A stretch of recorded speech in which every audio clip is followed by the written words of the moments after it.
I'm not the type of person who needs pain to tell me what to do anymore. So I'm like, I'd rather get on the program before in the preventative mode.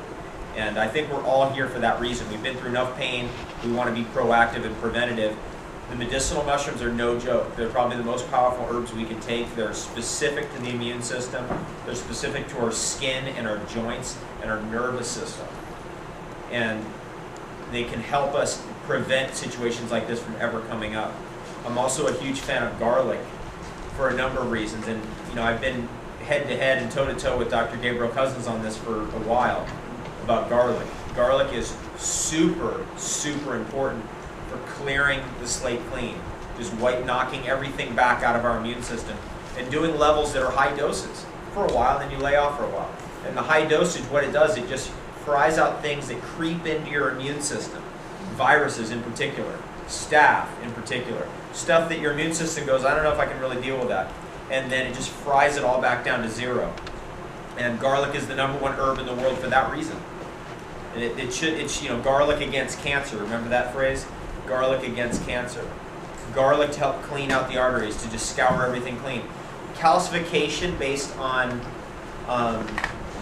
all the evidence that we have now. For example, calcification is found in every heart condition, every stroke, every diabetic condition, every injury that is severe enough will have a calcification component.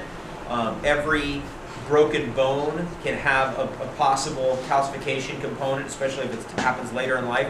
We found out actually that calcification and the buildup of the wrong kind of calcium, from bursitis to bone spurs to heart disease, when you open up the coronary artery and it's filled up with calcium, that's actually caused by an organism.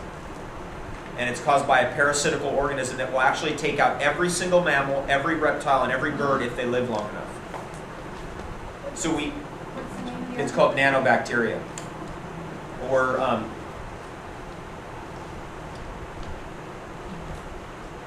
nanocalcium forming organisms. There's a new name out for it now.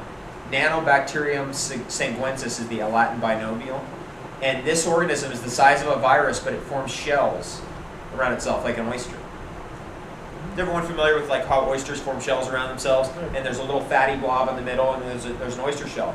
Well, that oyster shell is a complete defense against most of your immune system most of the time. And over a period of years, what ends up happening is that stuff grows geometrically. And there's a tolerance limit that looks like this.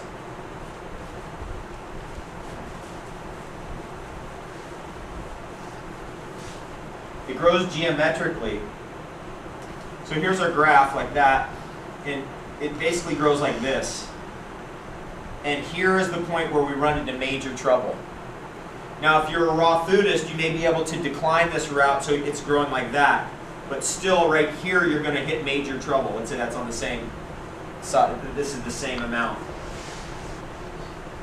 And this is time.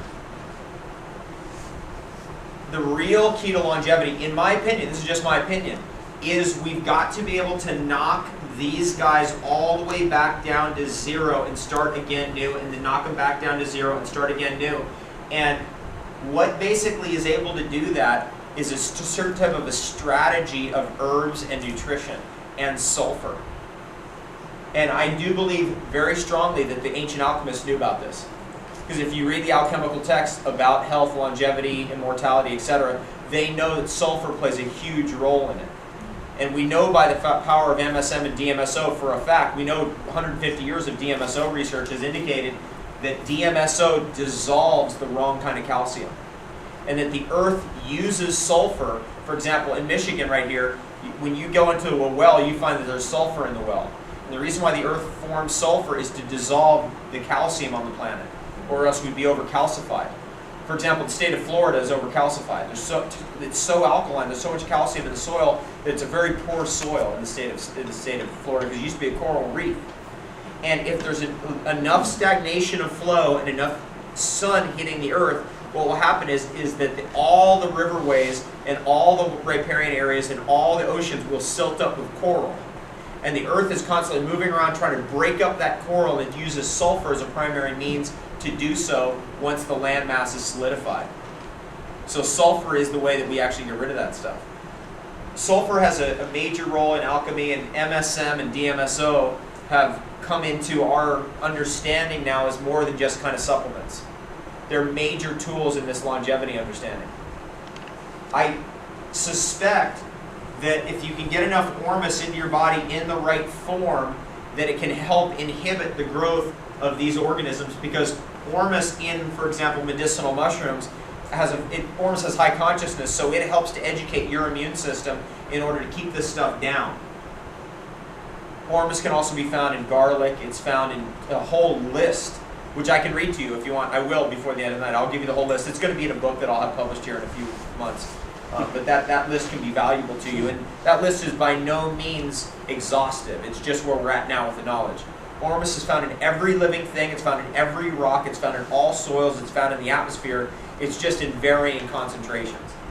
And it makes sense. I mean, where this whole thing is leading, this is pretty theoretical, but has a reasonable amount of scientific evidence behind it, that the more of this you can get into your body, especially in the right form, the more you can inhibit this growth.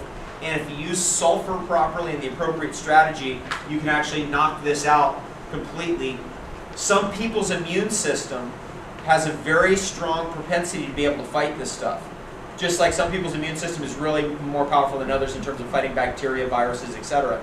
And therefore, their curve looks like that, and they might get to be 105. Whereas another person eats the same diet might get to be 75. It's all about the immune system. That's really where we're going. And the right education for the immune system. We've noticed that, for example, a raw foodist might live to be 90. A cooked foodist might live to be 75. 15 years is a lot more life, especially if you have more life in the years. But I don't know about you, I want 150. Or 300. Or my written goal, I told you, is 3,000. People remember that.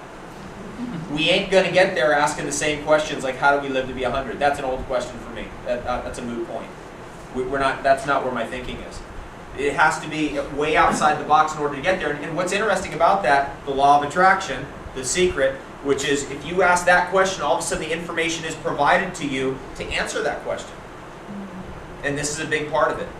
Again, take a good listen to what this is. We're talking about microscopic barnacles like appear on boats, and those barnacles over time accumulate in your sap system, the double spiral pipes of your blood system, your cardiovascular system. If you have enough barnacles in there, it creates friction, otherwise known as inflammation. All inflammation, it's been found, is connected to the presence of those critters right there, the nanobacteria. But that's been confirmed. Steiner said there's two types of diseases, sclerotic and inflammatory. It turns out sclerotic diseases are calcifying, they're caused by calcifying organisms. It turns out inflammatory diseases are caused by calcifying organisms. How modern science missed this is unbelievable, but is a fact. It's a known fact now. Somehow, doctors being so smart, opening people up every day with heart disease and seeing calcium in the coronary artery, never realized that actually that's an organism that's causing that, which is the most obvious inference possible. But that's where we're at. In the Kali Yuga, the most obvious is completely hidden. Best place to hide something in the Kali Yuga, the Age of Darkness, is right out in front of everybody, because no one will see it.